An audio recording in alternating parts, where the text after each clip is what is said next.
네, 윤석열 대통령이 내란 우두머리 혐의로 체포된 데 대해서 여당에서는 공수처가 민주당의 하청기관으로 전락했다고 공세를 폈습니다. 반면에 야당은 헌정질서 회복을 위한 첫걸음이라면서 여당을 향해 특검법 발의를 다시 한번 압박했습니다. 국회 취재기자 연결해보죠. 홍민기 기자. 네, 국회입니다. 네, 먼저 여당 분위기부터 알아볼까요? 네, 국민의힘은 윤 대통령 체포 40여 분 뒤인 오전 11시 10분쯤 첫 입장을 내놨습니다.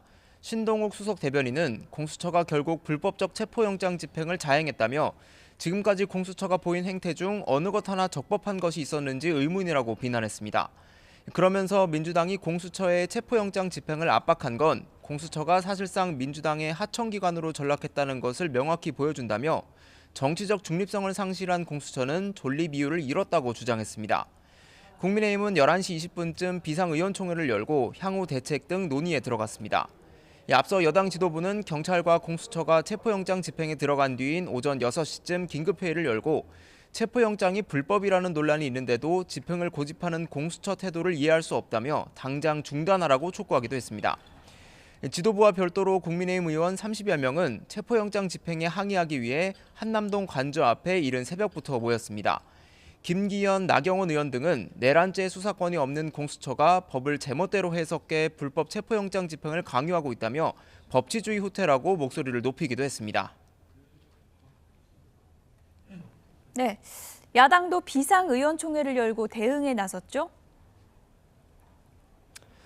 네, 더불어민주당도 오전 11시 긴급의원총회를 열고 윤 대통령의 공수처 체포 상황을 함께 지켜봤습니다. 박찬대 원내대표는 윤 대통령 체포는 헌정질서와 민주주의 회복, 법치주의 실현을 위한 첫걸음이라며 대한민국의 공권력과 정의가 살아있다는 사실을 확인해 다행이라고 밝혔습니다. 또 공수처를 향해서 내란 사태의 전모를 낱낱이 밝히고 윤 대통령의 책임을 엄중하게 물어야 한다고 촉구했습니다.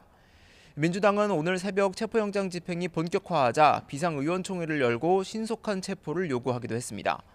민주당은 여당을 상대로 비상계엄 사건 특검법 처리도 압박하고 있는데요.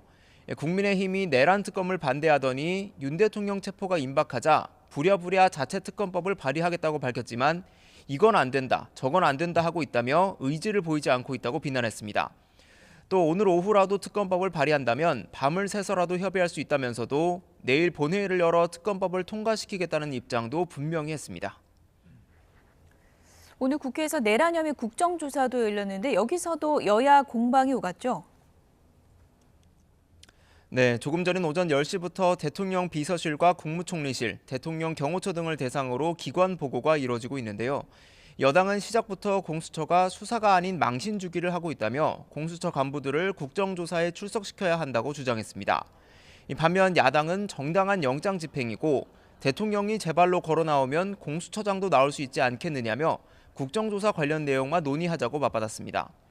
오늘 위원회엔 지난달 국회 탄핵안 가결로 직무가 정지된 한덕수 국무총리도 출석했습니다.